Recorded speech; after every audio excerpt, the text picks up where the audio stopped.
Okay, everyone, welcome back. Um, it is Sunday, the 22nd of September, 2024. We worked on this thing all morning long and doing a little tracing on the front end and trying to figure out what the heck was wrong with this thing. Um, a couple of things were wrong with it. Me, for one, again, you know me. Um, I had a wire connected to one of the lugs on the band switch that I shouldn't have had connected to the band switch, and it ran over to, I think it was this part here of the C13, where it ran up. No, it ran to this end and ran to the switch. Well, you know, I made my little diagram wherever it went to.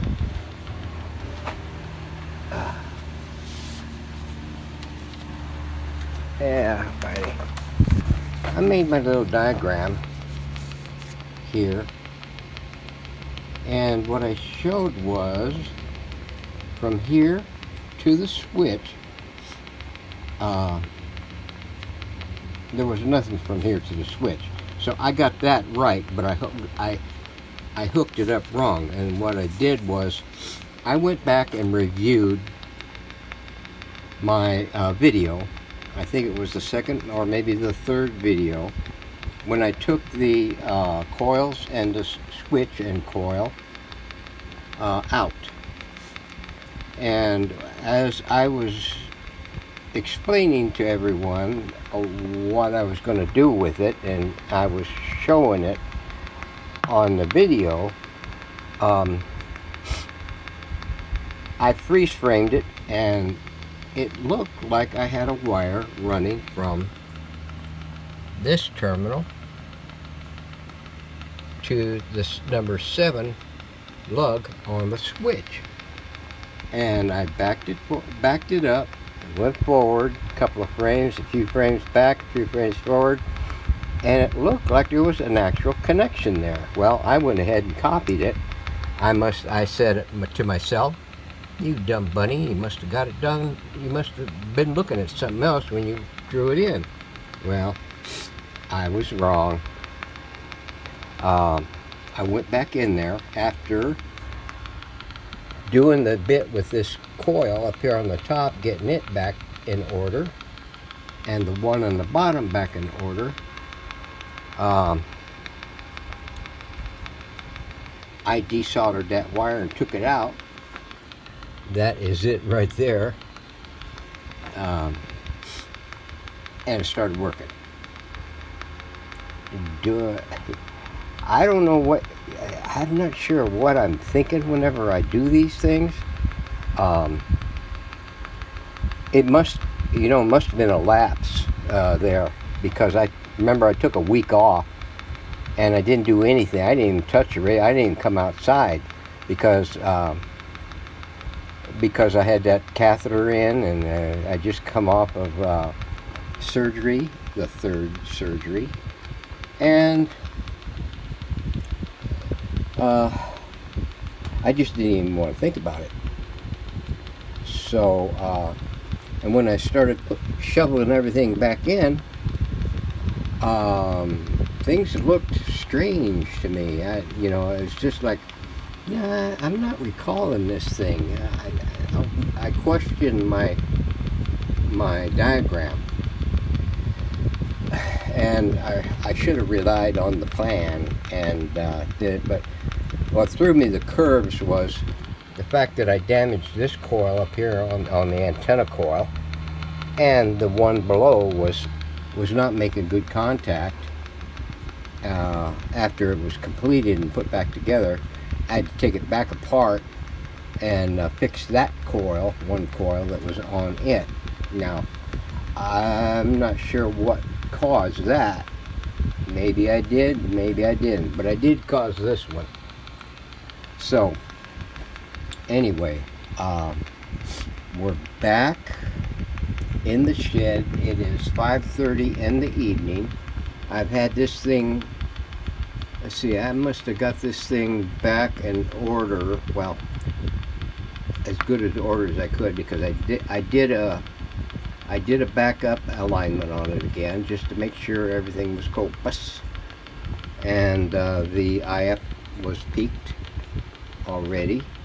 So I went in and I did the broadcast, and I did the wave trap, and I did the short wave oscillator. Up on the high side it gets a little slacky, but on the low side it's damn near right on. As good as right on for this model radio as one could expect. So and I did a triple check I should say, on the tubes. There was the SQ7 that I replaced. That is this metal tube right here, because the other one was a little dipping into the red zone. Yeah, I mean it was nearing the red zone. It was kind of cutting between the line between the red and the yellow zone. So I decided to scrap it and I found one in my rack, in Iraq, and tested that, and it was tested better. It tested nearly a 1 on my meter, what I call a 1, and that's just outside the yellow zone in the green. So, alright, now that I got that all done, and I buffed up the pins with my with one of my little scruffy buffers for my Dremel, and polished them up, and now they're nice and pretty and clean, and decided to go in there. Now here it says voltage at the Z6 tube should be about 128 volts. I'm getting about 102, 103 volts, which is well below the norm, and I've yet to go through and double check all the plate voltages on all of these, and the cathode for the AE5, and I'll do that tomorrow.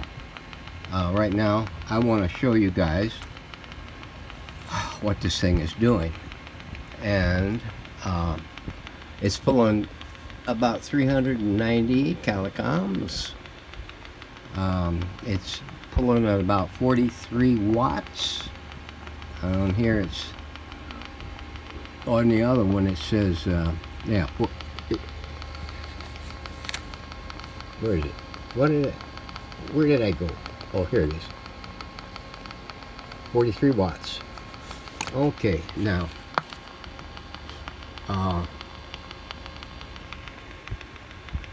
let me see if I can keep this in frame while I go through. I got it on my regular long wire, the L-shaped antenna, and it's on AM.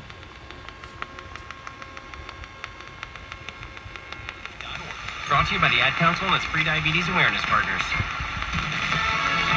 Fox News, I'm Ann Carrick. An October government shutdown is avoided. Congress announcing agreements today on short-term spending bills to keep... That is a mirror image of our local.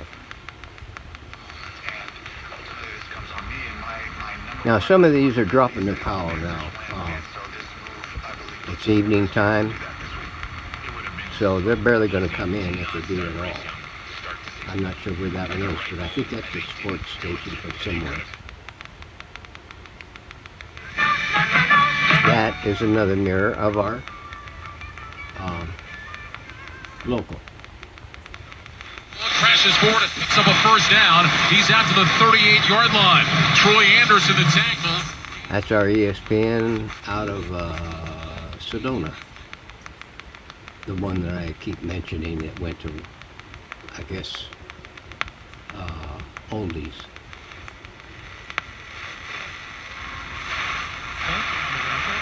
That barely there station was out of flag. Earlier it came in real good. That is a Banshee out of Scotland.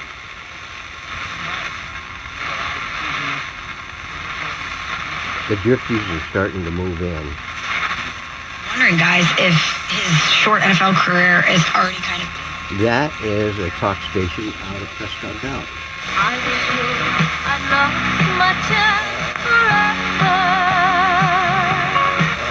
Así es, bueno, por convicción y también un poco por la enseñanza dentro de... That one is a drifty.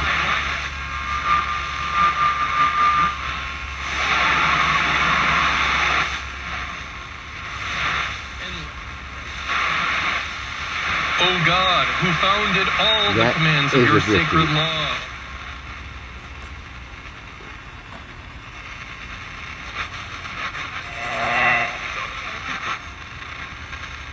Just right, you can tell that one's a drifty.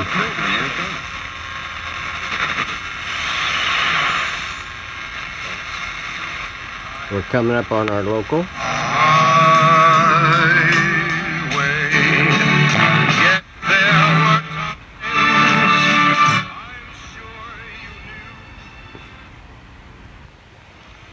Yeah, it's a boomer.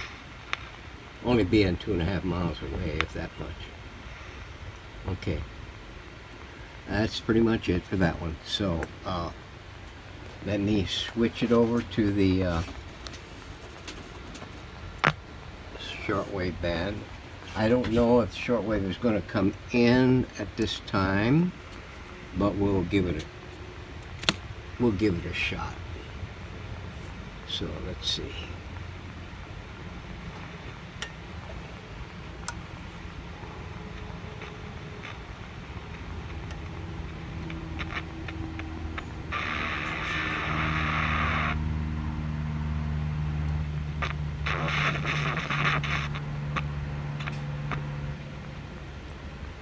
There may not be much up high side, but below 10 there should be something.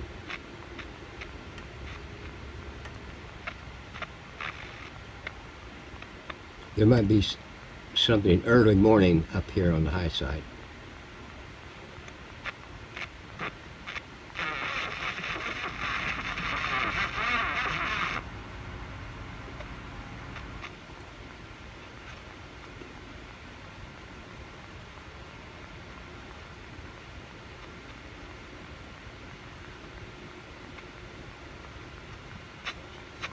At the tone, 0 hours, 38 minutes.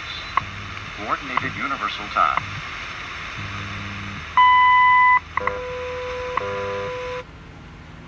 WWV at 10.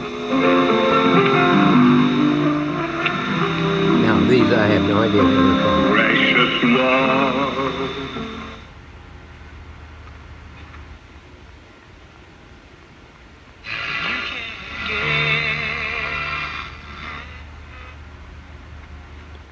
You got to tune these very, very deftly,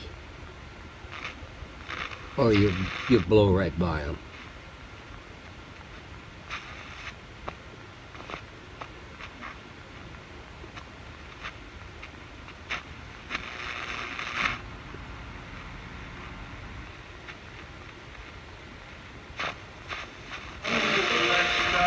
Into the 39-meter band.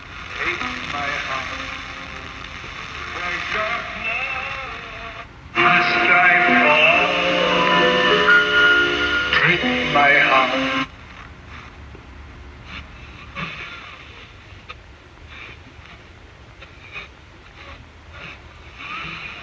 That one may come in later.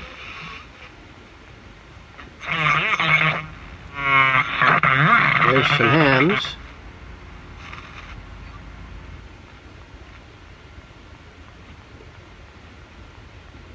I don't think there's going to be anything down this far.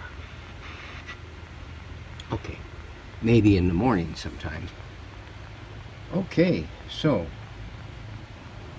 that is that. Hopefully my fan, you know, I don't have that black fan that you clip into a truck or something like that a trucker might have, you know, clipped to his visor or something and plugged into a cigarette lighter. It screeched too much, and it rattled and rolled, and it did nothing but irritate me. So I went on the internet and got, no, wait, yeah, I went on the internet and got me another one. This one here is powered by 120 volts, and it's supposed to be whisper quiet. I mean, you probably can't hear it now, but if I put it in the airstream, you might be able to hear it. But yeah, now I got air flow in the back of my head, upper body, and I don't have to worry about talking over it or it creating a thunderstorm at the microphone. So now what I'm going to do tomorrow is check the voltages on all the plates and on the cathode over here on this on this what? Dynamic coupled output tube, AE5G. That is this one. Oh, is it that one? Yeah, it's that one. Huh? Yeah. Yeah. So, okay, that's what's on the thing for tomorrow. What else have I got in the tray that I need to... I've sanded down a final sanding of 400 and 600 and 800 to get it, all the dips and doodles out of the cabinet. I'm not going to shoot it tonight because it's too late. So, and with it being cooled down a little bit now and during the day, I can get out here and get it set up and shoot it with some clear. And then I might hit it with another coat of clear, 2 clears tomorrow. And then it's going to come over here on the back shelf, and where I'm going to put that Emerson treble clef logo where it's supposed to be. And then I'm going to look and see about getting information on this sticker here before we wind this one up. In the meantime, though, I'll probably do, if I come out here in the morning and I'm picking up some good shortwave, we'll video that and indicate that it will bring it in, and it'll be pretty much everything I'd hoped for this radio. So everyone, thanks for hanging in there for me. Thanks for the well wishes, and my back is feeling pretty much okay. I'm probably going to have to make another trip down to Goodyear to my urology group because like after my second Turb T, I found it very difficult to pee. I mean, it was like trying to shove a gushing, raging river through a soda straw, and it was just too much. And I'm not getting a full emptying of my bladder because I'm running to the bathroom like every 2 hours, or sometimes if I have a real urge, I'll have to go in 30 minutes or 40 minutes, something like that. So I'm gonna put a request in and see what they say. They'll probably want me to come back to Goodyear, which means another road trip. So everybody, thank you. Hang in there. We'll be back for more.